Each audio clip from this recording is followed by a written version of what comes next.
चलिए क्वेश्चन शुरू करते हैं, ठीक है। तो देखते हैं कितने बच्चे क्वेश्चन कर पाते हैं। ठीक, एक बढ़िया सा डायग्राम बनाता हूँ, शानदार सा डायग्राम तो मैं अच्छे बनाता ही हूँ, आप जानते ही हैं।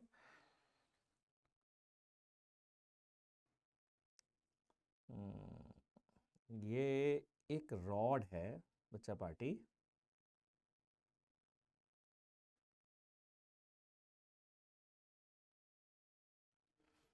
और इस रॉड पर ये एक रिंग है, ठीक है।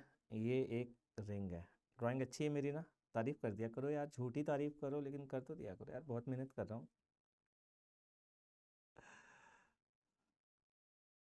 ये 5 मीटर 5 मीटर की स्प्रिंग है इस समय, एक्चुअली लेंथ। और ये वाली जो डिस्टेंस है ना बच्चों, ये वाली डिस्टेंस ये 4 मीटर की है। ठीक, ये वाली डिस्टेंस ये 5 मीटर और ये 4 मीटर। क्लियर, बढ़िया बात है। ये ए, ये बी है ना, ये एक रिंग है, ये एक रिंग है। क्लियर है भाई। ये एंगल 37 डिग्री का है। कितने डिग्री का? 37 डिग्री का। क्वेश्चन सुनिएगा जरा, क्वेश्चन बड़ा शानदार सा क्वेश्चन है। Find work done, find work done by spring force, by spring force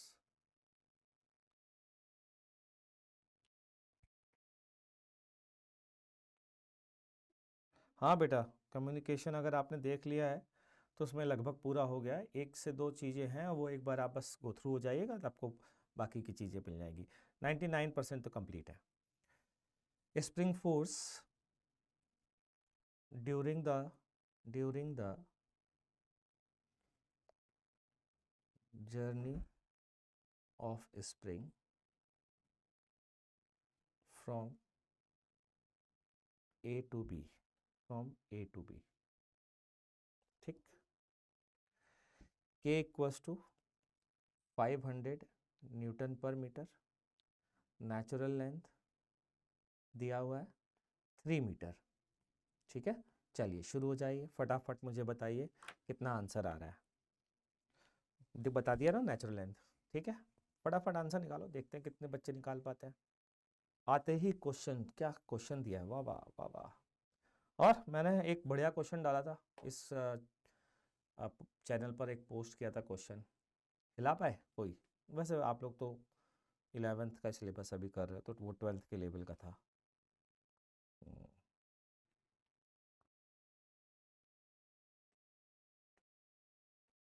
अब मैं इस क्वेश्चन को सॉल्व करता हूँ और ये भी बताऊंगा कि बहुत सारे बच्चों ने जो 225 आंसर लाए हैं ना, वो क्यों गलत है, और ऐसा गलती आगे नहीं होनी चाहिए। ध्यान से सुनना बच्चों, पता नहीं क्यों करते हैं, मुझे नहीं पता। हमने वर्क डन का फॉर्मूला बताया गया है, हाफ के x initial square minus x final square. X की वैल्यू क्या है? एक्स की वैल्यू, एक्स क्या होता है, अच्छा चलो ये बताओ। एक्स इलॉन्गेशन होता है ना, और जल्दीबाजी में हम क्या करते हैं मैं बताता हूँ। एक्स इनिशियल को लिखते हैं 5 और एक्स फाइनल को लिखते हैं 4 का स्क्वायर। क्यों करते हैं मुझे नहीं पता, लेकिन किया होगा बच्चों ने, पक्की बात है। और मैं भी कर चुका हूँ इस तरीके की गलती। लेकिन भाई याद रखना, स्प्रिंग की लेंथ नहीं होती है एक्स इनिशियल और एक्स फाइनल का स्क्वायर में, इलॉन्गेशन होता है। तो अगर नेचुरल लेंथ 3 मीटर है बच्चा पार्टी, तो एक्स इनिशियल होगा 2 और एक्स फाइनल होगा 1। क्यों भाई लोग, ठीक है। तो अब आंसर आएगा हाफ के एक्स इनिशियल का स्क्वायर 2 का स्क्वायर 4 माइनस 1 का स्क्वायर 1। तो W की वैल्यू बच्चा पार्टी आ जाती है, हाफ के की वैल्यू है 500, ये आ गया 3। ठीक है, तो 225 इंटू 3, 250 इंटू 3 इज 750 जूल। ये लीजिए आंसर, ठीक है ना भाई। तो रंजन कुमार ने कहा डिफॉर्मेशन आयुष गुजार करने का अच्छा है। यश त्यागी ने कहा वाई वाई, पता नहीं क्या क्या कहा। लेकिन अब हम अगली चीज, मेरे ख्याल से स्प्रिंग का वर्क कैलकुलेट करना आप सीख चुके हैं। स्प्रिंग के वर्क का यूज़ बहुत जल्दी मैं करने वाला हूँ वर्क एनर्जी थ्योरम पढ़ने के बाद। अभी बच्चों हम देखने जा रहे हैं work done bye tangential force. क्या होता है work done bye tangential force? Work done bye tangential force, one of the best miscellaneous problem. Okay, elongation then deform. Work done by tangential force. अब टेंजेंशियल फोर्स क्या होता है? अरे यार, जो नाम है वो काम है। इसमें क्या है, फोर्स अगर हमेशा पाथ के टेंजेंट के अलोंग लगे तो वो टेंजेंशियल फोर्स कहलाता है। फॉर एग्जांपल, मैंने ये पाथ ले लिया, ठीक है, ध्यान से सुनना बच्चों, मैं इनिशियल पॉइंट ये ले लेता हूँ और फाइनल पॉइंट ये ले लेता हूँ, ठीक। यहाँ से एक पार्टिकल को चलाना शुरू किया हमने, एक पार्टिकल को चलाना शुरू किया, ये इस पार्टिकल को चलाना शुरू किया, ठीक। ये चलता गया चलता गया चलता गया चलता गया चलता गया चलता गया चलता गया, और हर इंस्टेंट पर, ध्यान से सुनना, हर इंस्टेंट पर लगने वाला फोर्स, जब भी आप पहुंचते थे कि बात के किसी पॉइंट पर, ये फोर्स टेंजेंशियल ही रहता था। कैसा रहता था? टेंजेंशियल। टेंजेंशियल मतलब कर्व पर टेंजेंट। बच्चों, टेंजेंट का मैथमेटिकल अगर मीनिंग मैं समझूं तो ये होता है कि जिस पॉइंट पर आपने टेंजेंट ड्रॉ की है, अगर मैं उस पॉइंट पर दो बहुत क्लोज पॉइंट लूं, याद है वो डीएस वाली बात, डीएस डिस्टेंस पे दो पॉइंट लूं, तो बच्चों डीएस का डायरेक्शन और फोर्स का डायरेक्शन सेम होता है।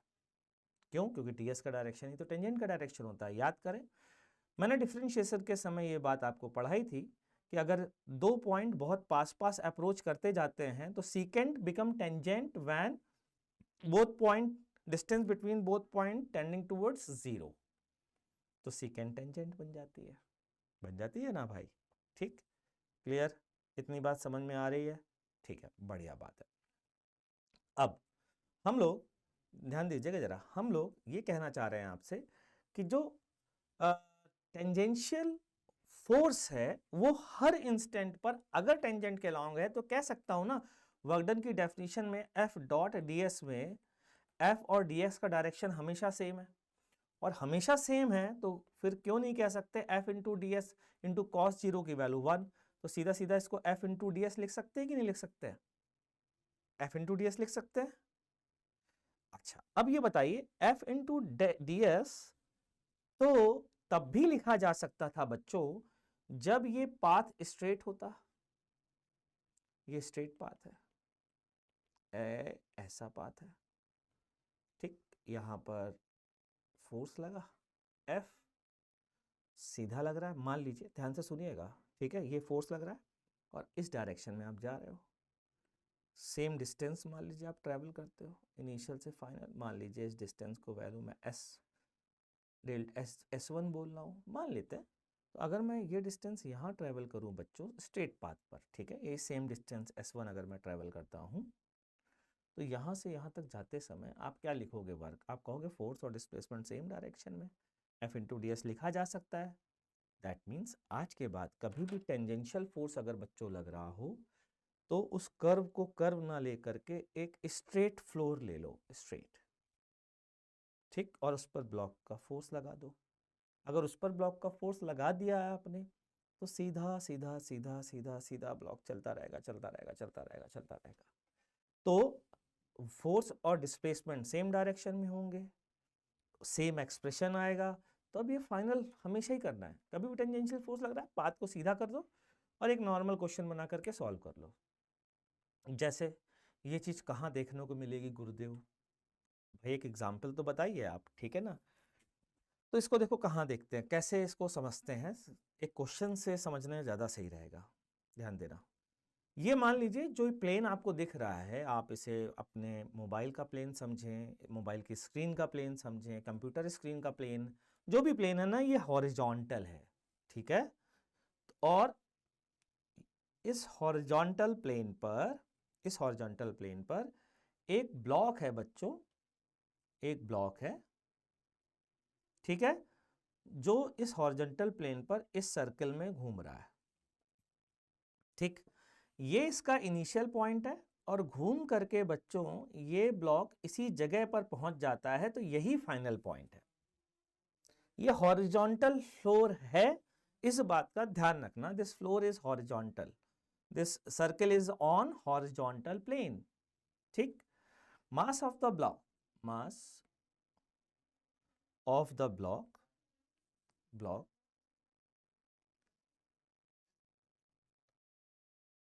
mass of the block is m, and coefficient of friction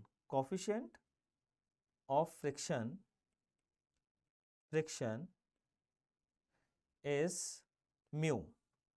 ये है रेडियस r, ये है radius r।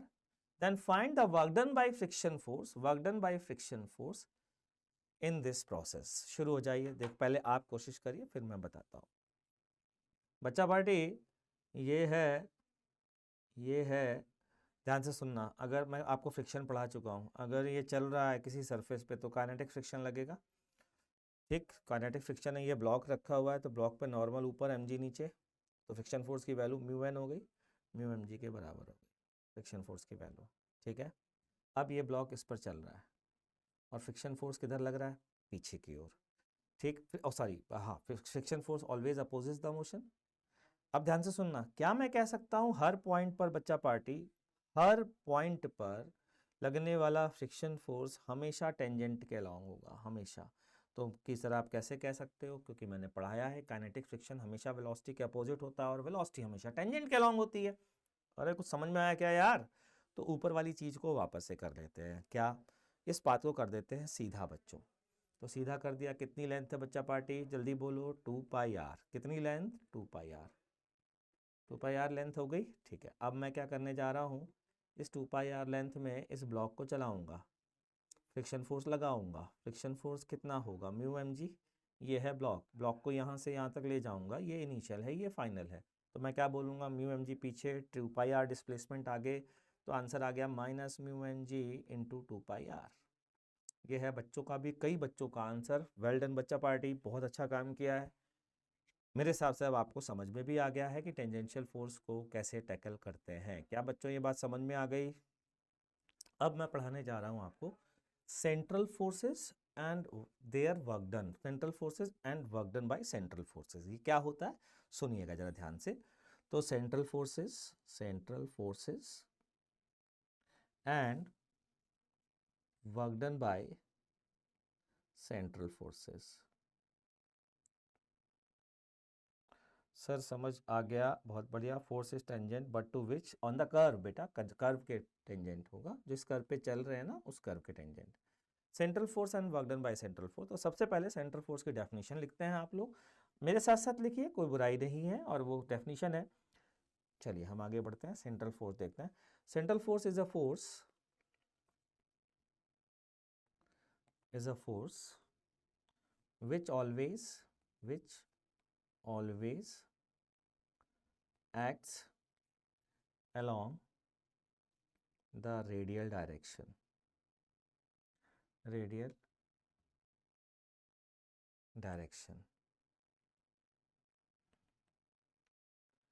with respect to a given reference point, with respect to a given reference point, with respect to a given reference point।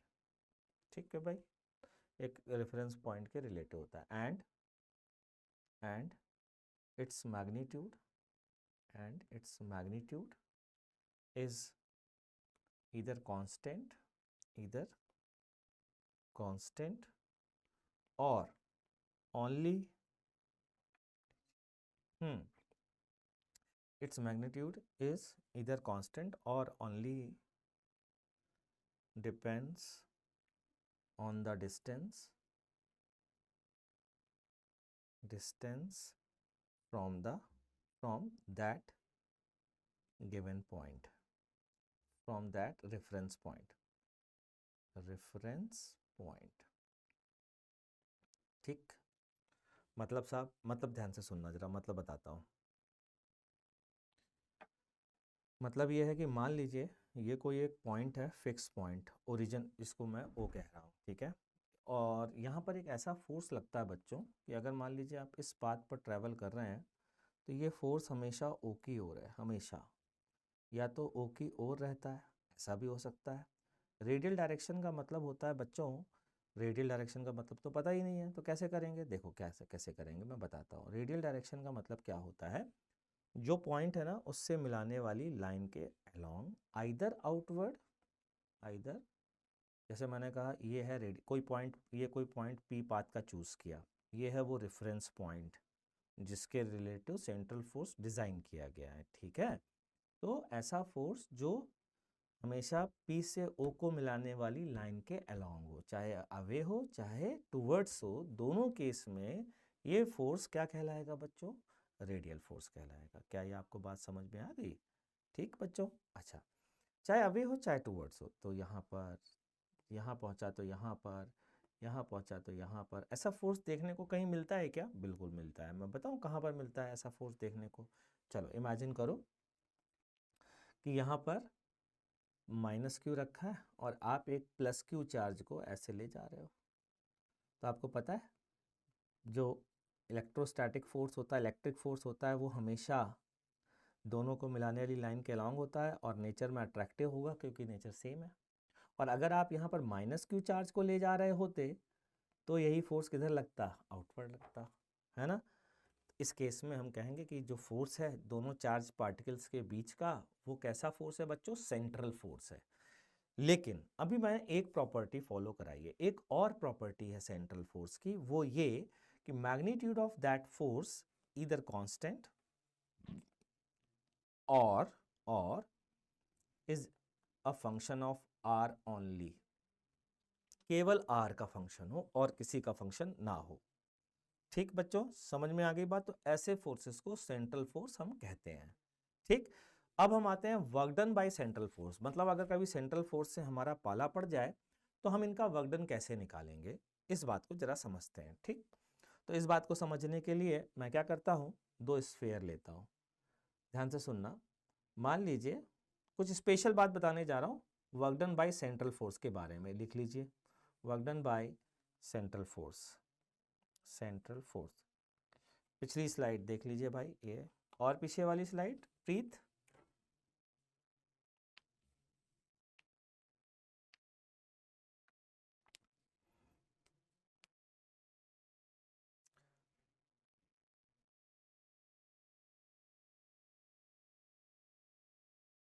ठीक है, और पीछे वाली देख लीजिए।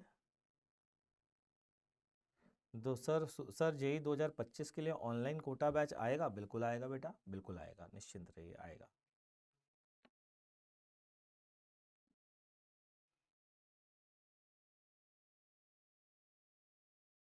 हाँ, सारे डीएस का रिजल्टेंट तो डिस्प्लेसमेंट के इक्वल होगा, लेकिन एफ को इंटीग्रेशन के बाहर नहीं निकाला ना बच्चा। एफ कांस्टेंट नहीं है, एफ टेंजेंशियल है, मतलब एफ का डायरेक्शन चेंज हो रहा है हमेशा, लेकिन कोइंसिडेंटली हर बार डीएस के अलोंग है, इसलिए इसको सिंपल एफ इंटू डीएस लिख सकते हैं। वहाँ टेंजेंशियल फोर्स में डीएस का इंटीग्रेशन नहीं है। Work done by central force, work done by central force जो है, बस समझने के लिए आपको समझना होगा, मान लीजिए ये वो रेफरेंस पॉइंट है, ये वो रेफरेंस पॉइंट है जिसकी ओर या जिससे अवे सेंट्रल फोर्स लगता है, मतलब ये रेफरेंस पॉइंट है और ये वो पॉइंट है जहां पर हमें फोर्स देखना है। ठीक है, तो ये ओ और इसके दोनों तरफ आप ड्रॉ करिए एक सर्कल। एक इंटरेस्टिंग फैक्ट बताने जा रहा हूँ work done by central force के बारे में, ध्यान से सुनिएगा, बड़ा मजेदार है ये। ऐसा क्यों कह रहा हूँ, ध्यान दीजिएगा, ठीक है। ये स्फेयर है, ये है r1 रेडियस का स्फेयर और ये है r2 रेडियस का स्फेयर, ठीक है। Work done by central force की खास बात यह है कि आप एक स्फेयर से दूसरे स्फेयर पर किसी भी पाथ से चले जाइए, किसी भी पाथ से चले जाइए, हर बार आपको सेम वर्क करना पड़ेगा। किसी भी पाथ से आप यहाँ से यहाँ जाइए, मान लीजिए W1 है, आपने कहा नहीं नहीं गुरुदेव मुझे यहाँ से यहाँ जाना है, मैं कहा W2। किसी ने कहा नहीं नहीं नहीं सर थोड़ा सा क्या है, मैं यहाँ से यहाँ शुरू करना चाहता हूँ और ऐसे घूम करके जलेबी बनाता हुआ फिर मैं फिर जलेबी बनाता हुआ यहाँ आना चाहता हूँ, और ये W3 है। तो मैं कहता हूँ W1 W2 W3 बराबर होंगे। अबे जीरो नहीं होगा, work done by central force should always be zero नहीं। अगर रेडियस r1 और r2 बराबर होगी तो जीरो होगा। ये मैं कहना चाहता हूं। क्या बच्चों समझ में आया?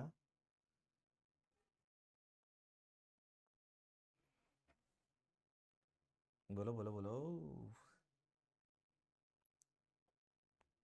अब इसका प्रूफ बताओ। देखो प्रूफ बताने का तरीका बहुत सिंपल सा प्रूफ है।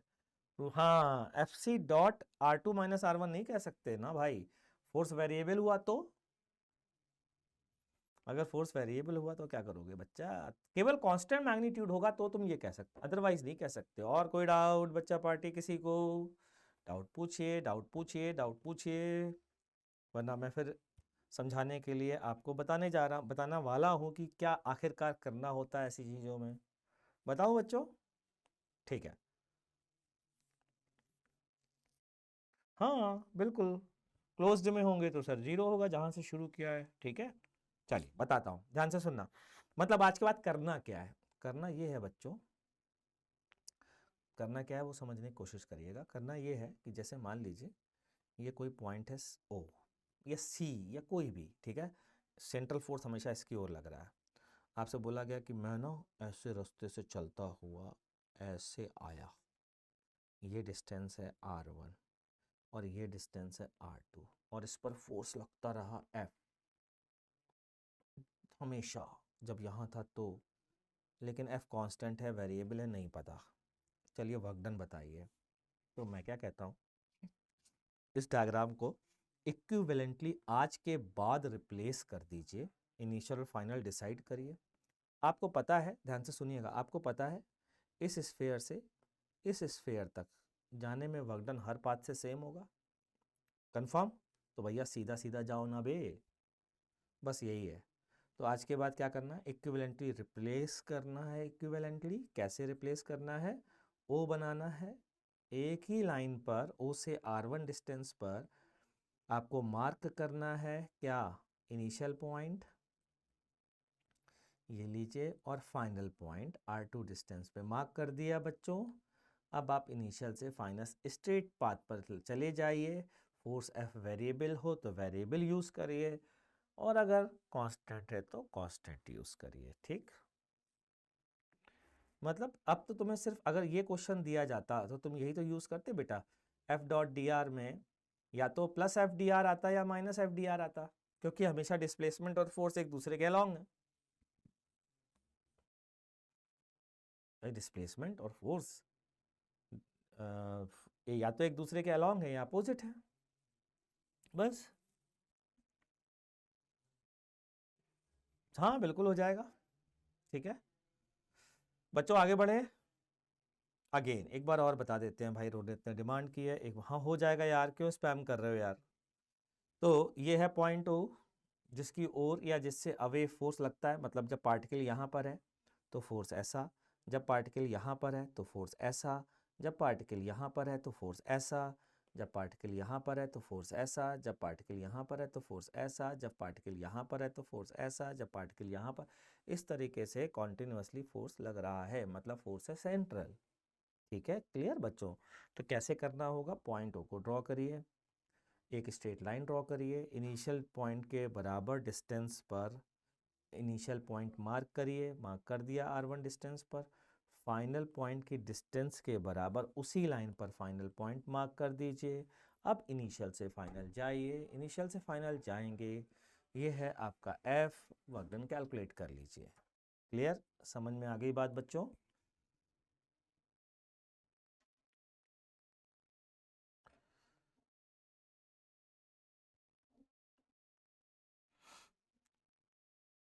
अभी क्लियर है?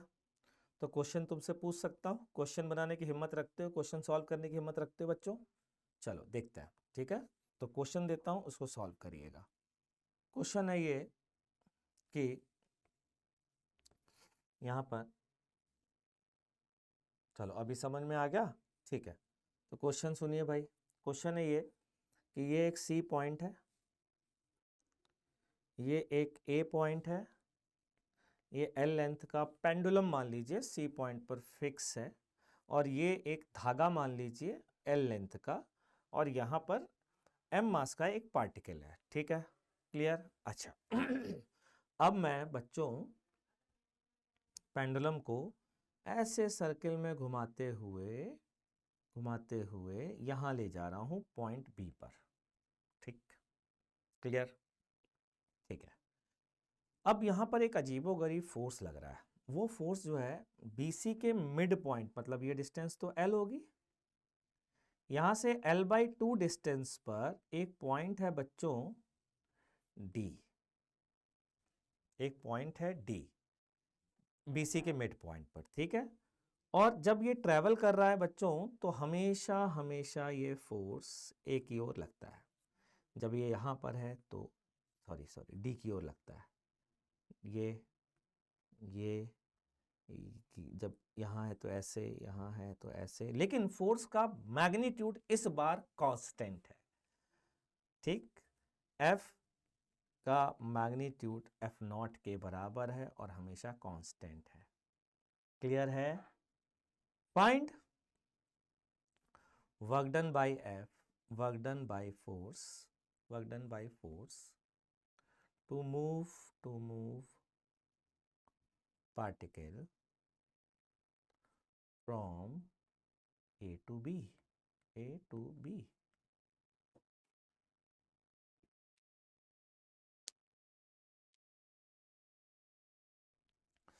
क्या बताया गुरुजी ने कहा है जिस फिक्स पॉइंट की ओर फोर्स लग रहा है या जिस फिक्स पॉइंट जो रेफरेंस पॉइंट है उससे अवे या उससे टुवर्ड्स फोर्स है, ठीक है, उसको पहले ड्रॉ कर लीजिए। कर लिया गुरुजी, डी, ठीक है, फिर उससे एक लाइन ड्रॉ कर लीजिए, वो भी ड्रॉ कर ली, ठीक है, कर ली। फिर इनिशियल पॉइंट मार्क कर लीजिए कितनी डिस्टेंस पर है, तो भैया ये है L/2 और ये है L, ठीक है। तो इनिशियल डिस्टेंस कितनी हो गई, √L² + L²/4, तो कितना आएगा बच्चों, √5/2L। तो इनिशियल डिस्टेंस मार्क कर लूं मैं, इनिशियल डिस्टेंस A पॉइंट की है √5/2L, ये इनिशियल डिस्टेंस है। चलिए फाइनल भी मार्क कर लेते हैं, फाइनल पॉइंट कौन सा है, फाइनल है B, और B की डिस्टेंस D से कितनी है बच्चा, B की डिस्टेंस D से L/2 है, इतना समझ पा रहे हैं आप, और ये है फाइनल पॉइंट, ठीक। आपको जाना है इस साइड, जरा फोर्स का डायरेक्शन तो बताइए किधर की ओर है, D की ओर है या D से अवे है, D की ओर है। ओ हो, अगर D की ओर है, फोर्स भी D की ओर जा भी रहे D की ओर, तो सीधा डिस्प्लेसमेंट से फोर्स का मल्टीप्लाई कर दीजिए ना भाई, ठीक है ना। फोर्स भी इस साइड, उसका मैग्नीट्यूड भी कांस्टेंट, डिस्प्लेसमेंट भी इस साइड, उसका मैग्नीट्यूड पता है, तो आंसर सीधा आ गया ना भाई, F0 √5/2 - 1/2 इंटू L, या फिर F0 √5 - 1 L/√2, ये है वक्डन। 1 - √5 नहीं है भाई, √5 - 1 है, ये जान लीजिए, ठीक है, ठीक। चलिए अगला क्वेश्चन देखते हैं कितने लोग अब कर पाते हैं। तो यार हो जाना चाहिए भाई, होशियार लोग हैं, सुना है मैंने मार्केट में कि तुम लोग बहुत होशियार हो। चलिए फिर से सेम पाथ, ये सेम पेंडुलम है बच्चा, पार्टी बी पर पहुंच गया, ठीक। अच्छा लेकिन इस बार जो है क्या हो रहा है, पॉइंट डी नहीं है, इस बार जो है ना यहाँ पर पॉइंट ई है, यहाँ से L डिस्टेंस के बराबर डिस्टेंस पर, और इस पॉइंट डी या ई की तरफ बार बार लगातार फोर्स लग रहा है, ये देखिए इसकी ओर, ये फोर्स जब ये यहाँ पहुंचा तो इस साइड, जब ये इस पॉइंट पर पहुंचा ना तो इस side, but magnitude is always constant, magnitude of F is always constant and its value is F0. Find, now find work done by this force.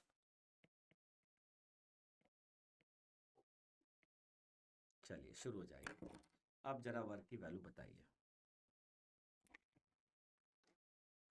बताइए, बताइए देखते हैं कितने, बहुत बहुत ज़्यादा इंपॉर्टेंट चीज़ है, ध्यान रखिएगा बच्चों।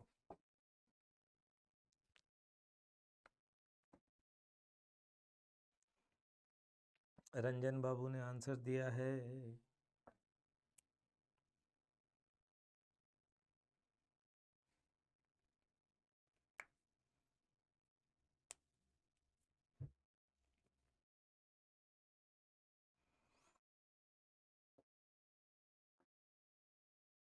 चलिए तो शुरुआत करते हैं भाई। अभी आंसर सही आना चाहिए था, लेकिन कोई बात नहीं बच्चों।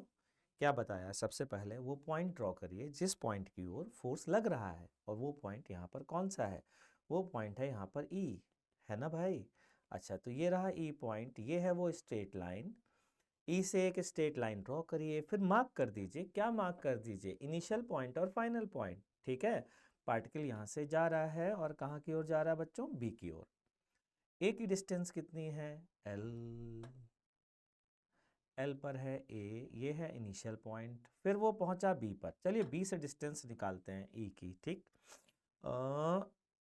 ये देखिए, ये बी से डिस्टेंस ये आ गया 2l।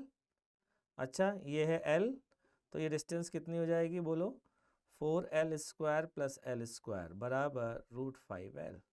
तो फाइनल डिस्टेंस ये है, फाइनल पॉइंट बी, और यहाँ से इसकी डिस्टेंस है बच्चा पार्टी √5l। अच्छा, अब फोर्स का डायरेक्शन देखिए। फोर्स का डायरेक्शन किधर की ओर है? ई हमेशा टुवर्ड्स ई है और अवे फ्रॉम ई है। टुवर्ड्स ई है ना, तो यहाँ पर भी टुवर्ड्स ई ही बनाना पड़ेगा, मतलब फोर्स लग रहा है इस साइड। लेकिन ध्यान रखिए, आप जा रहे हैं इस साइड, तो फोर्स और डिस्प्लेसमेंट अपोजिट डायरेक्शन में है, इसलिए वर्क नेगेटिव आएगा। ठीक, तो work equals to force into minus, पहले तो into displacement. Displacement √5 minus 1 into L. √5 1 से छोटा है, देख लीजिए वर्क नेगेटिव आ रहा है कि नहीं आ रहा है। ये है आंसर।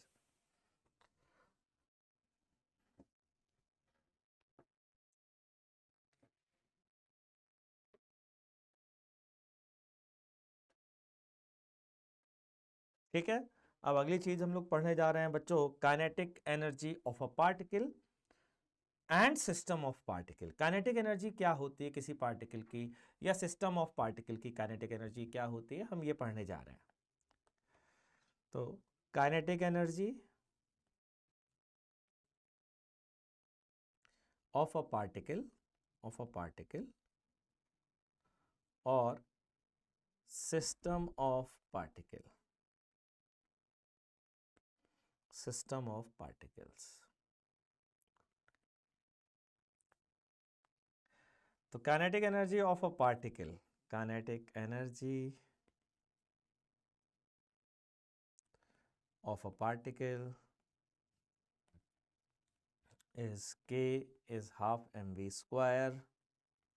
ठीक है, क्लियर? ये डेफिनेशन है, कोई पूछे कि डेफिनेशन क्या है काइनेटिक एनर्जी की, तो इट इज प्योर मैथमेटिकल, जो आपने 9th में पढ़ी थी ना, energy due to its motion और फलाना ठिकाना। ये डेफिनेशन नहीं भाई, डेफिनेशन तो सिर्फ एक ही है, पार्टिकल की हाफ mv²।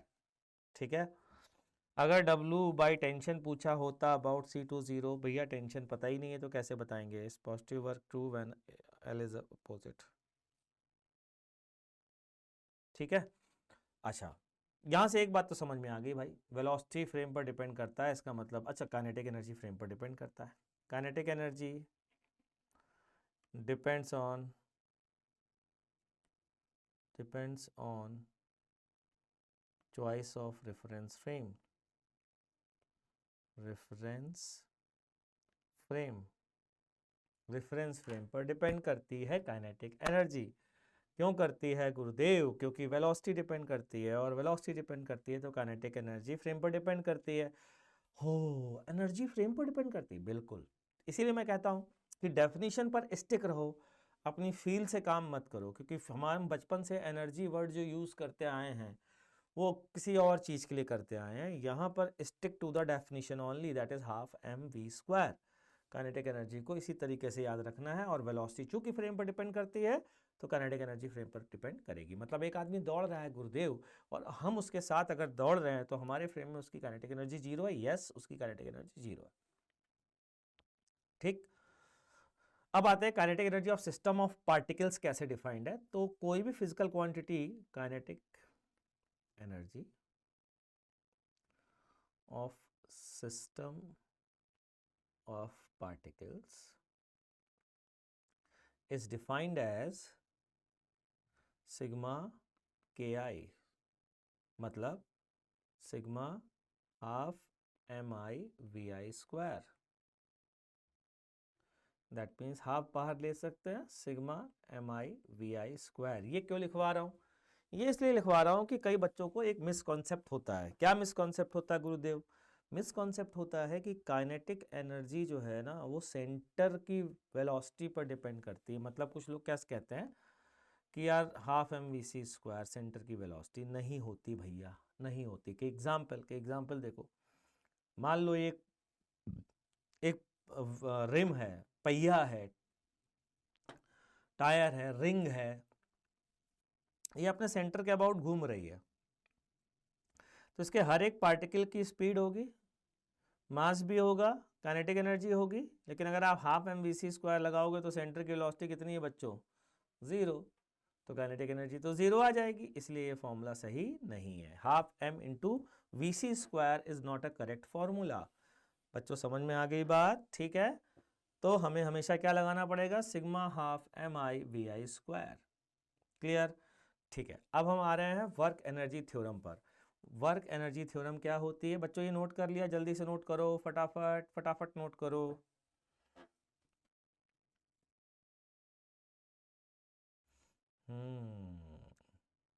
अभी आएंगे वर्क एनर्जी थ्योरम में, जब लिखेंगे ना तब बताएंगे आपको हम ना.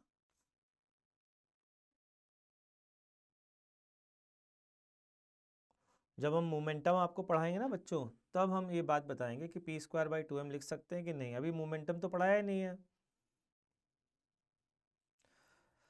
हाँ, अमोघ ने बताया 1 माइनस रूट 5 आना चाहिए. बिल्कुल आना चाहिए. देखिए भाई, तभी तो यहाँ माइनस साइन लगा बेटा. माइनस ये है और ये रूट 5 माइनस 1 है. माइनस के अंदर मल्टीप्लाई करोगे तो 1 माइनस रूट 5 बचेगा ना बाबू. ठीक है, बढ़े आगे. ठीक. अब हम देखने जा रहे हैं बच्चों वर्क एनर्जी थ्योरम.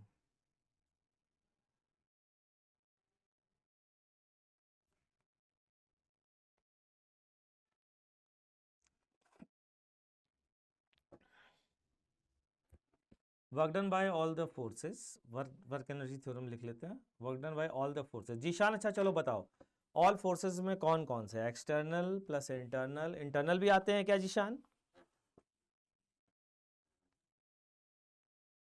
बोलिए बोलिए बोलिए. इंटरनल फोर्स आते हैं क्या जीशान?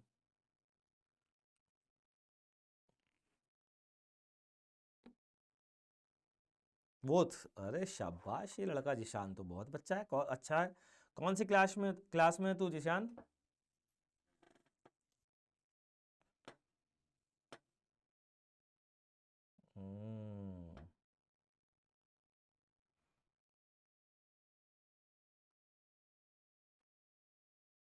ठीक है, चलिए सबने बताया. तो जीशान 11th में है. ओके, बहुत अच्छा, शाबाश बेटा. तो work done bye all the forces external plus internal on a system of particles, या on a system लिख लेते हैं. on a system is equal to change in its kinetic energy.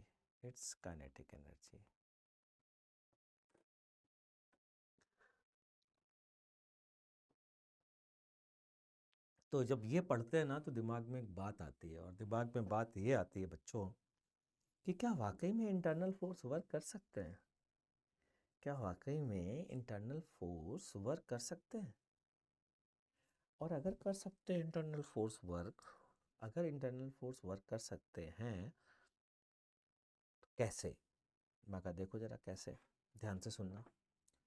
मान लीजिए बच्चों कि ये एक प्लस क्यू चार्ज है और ये एक माइनस क्यू चार्ज है. ठीक है. अच्छा, अब आपको पता होगा प्लस क्यू और माइनस क्यू एक दूसरे को अट्रैक्ट करते हैं कि नहीं करते हैं? करते हैं अट्रैक्ट. तो प्लस क्यू पे अट्रैक्शन फोर्स इस साइड लगा और माइनस क्यू पर अट्रैक्शन फोर्स इस साइड लगा। क्या मैं कह सकता हूँ इन दोनों को मिला के इनका कॉम्बिनेशन इंटरनल फोर्स है इस सिस्टम के लिए बच्चों। अगर मैं इसको सिस्टम लेता हूँ प्लस क्यू और माइनस क्यू को कंबाइंड इन दोनों को मिलाकर सिस्टम लेता हूँ तो क्या मैं कह सकता हूँ, तो मैं क्या कह सकता हूँ कि ये जो एक दूसरे पे फोर्स लगा रहे हैं ये इंटरनल फोर्स है, क्योंकि इंटरनल फोर्स की डेफिनेशन ही यही होती है कि वो फोर्स जिनके एक्शन और रिएक्शन सिस्टम के ही किसी हिस्से पर लग रहे हों उन्हें इंटरनल फोर्स कहते हैं। तो प्लस क्यू और माइनस क्यू सिस्टम के ही हिस्से हैं, तो देखिए फोर्स इक्वल एंड अपोजिट होगा, लेकिन फोर्स का समेशन 0 होगा। मैं फोर्स का समेशन पूछ ही नहीं रहा, मैं तो वर्क की बात कर रहा हूँ। अब मान लीजिए प्लस क्यू इधर गया और माइनस क्यू इधर गया, ठीक है। चलिए बताइए ये वाले पार्टिकल पर कितना वर्क होगा। फर्स्ट पार्टिकल पर पॉजिटिव होगा कि निगेटिव होगा, बस इतना बताइए। फर्स्ट पार्टिकल पर पॉजिटिव होगा या निगेटिव होगा। एफ बी सी साइड है और आर डिस्प्लेसमेंट बी सी साइड है तो पॉजिटिव। सेकेंड पार्टिकल को जरा चेक करिए बच्चों, फोर्स भी इस साइड है और डिस्प्लेसमेंट भी इसी साइड है, तो बोलो कैसा होगा, पॉजिटिव। तो total work dw1 plus dw2 ये कैसा आ जाएगा, पॉजिटिव। और अगर ये आ गया पॉजिटिव तो हो गई हमारी बल्ले बल्ले, है ना भाई। तो आ गया ना मज़ा। इसका मतलब ये हुआ कि टोटल वर्क अगर मैं निकालूंगा इंटरनल फोर्सेस का तो कोई ज़रूरी नहीं है कि वो ज़ीरो आए, क्योंकि हमें अभी तक ये पता रहता था कि टोटल इंटरनल फोर्स का समेशन 0 होता है, तो हमें फील था कि इंटरनल फोर्स के वर्क का भी समेशन 0 होगा। आज के बाद जान लीजिए, इन दोनों को सेपरेट कर दीजिए। इंटरनल फोर्सेस का वेक्टर समेशन 0 होता है, ये बात सही है, लेकिन इंटरनल फोर्सेस के वर्क का समेशन 0 हो भी सकता है और नहीं भी। क्लियर भाई, समझ में आ गई बात। तो इस बात को आप मेंशन कर सकते हैं अपनी कॉपी में कि although summation of internal forces is 0 but total work done by internal forces may or may not be 0। Clear है बच्चों, ठीक है। अब अगर मैं बात करूं कि work energy theorem for a particle, एक पार्टिकल के लिए अगर मैं वर्क एनर्जी थ्योरम की बात करूं, क्या ये नोट कर लिया आपने?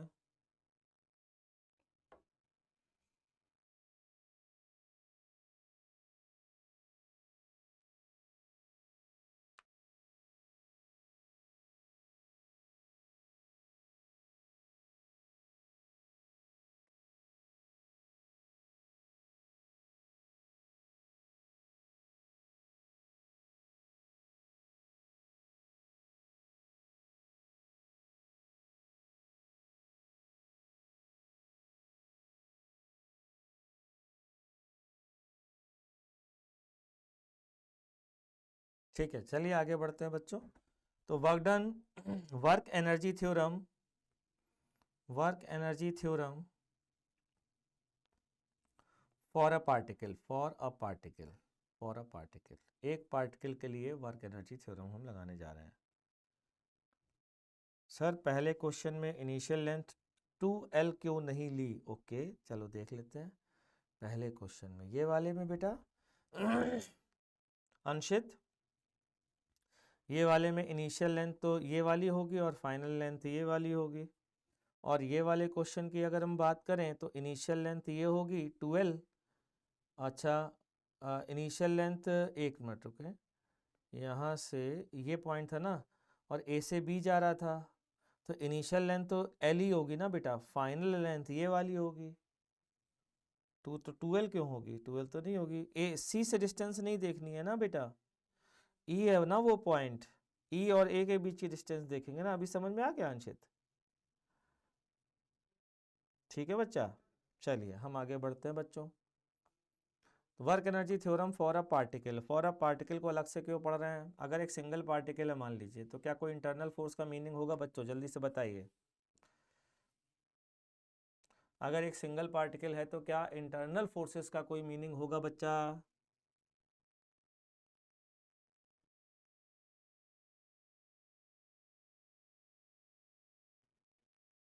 नहीं होगा। नहीं होगा तो इसका मतलब हम कह सकते हैं work done by external plus work done by internal equals to change in kinetic energy में इंटरनल को मार दीजिए गोली।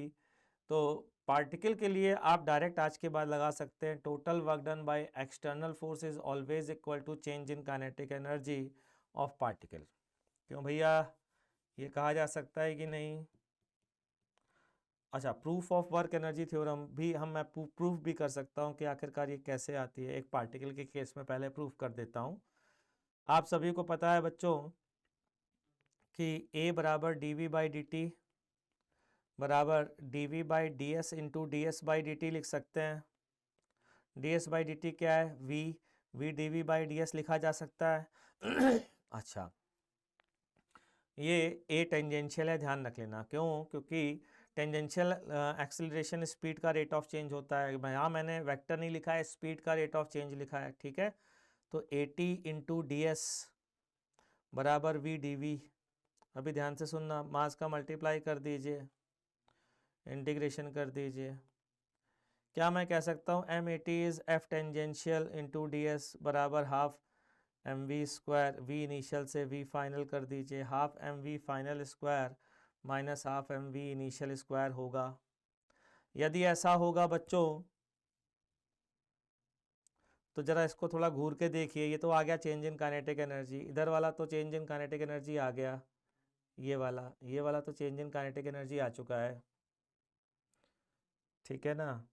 अब इधर वाला देखते हैं बच्चों, एफ टी डी एस, यानी कि कह सकते हैं फोर्स का वो कंपोनेंट जो टेंजेंशियल है, या फिर फोर्स का, ये भी तो कह सकते हैं फोर्स का वो कंपोनेंट जो डीएस के अलॉन्ग है, क्योंकि डीएस खुद भी टेंजेंशियल होता है। तो इस चीज़ को यूं लिखा जा सकता है ना भाई, F dot D S, but F dot D S is what? It is work done. So work done equals to change in kinetic energy. This is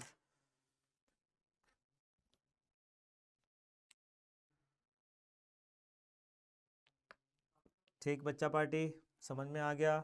तो ये थी work energy theorem for a particle. Clear है? समझ में आ गई बात? तो इस पर बेस्ड हम क्वेश्चन करेंगे नेक्स्ट क्लास पे, और पढ़ेंगे work energy theorem for system of particles. Next class बहुत इंपॉर्टेंट होने वाली क्लास है, ठीक है साहब। मिलते हैं नेक्स्ट क्लास में, तब तक के लिए टाटा बाय बाय।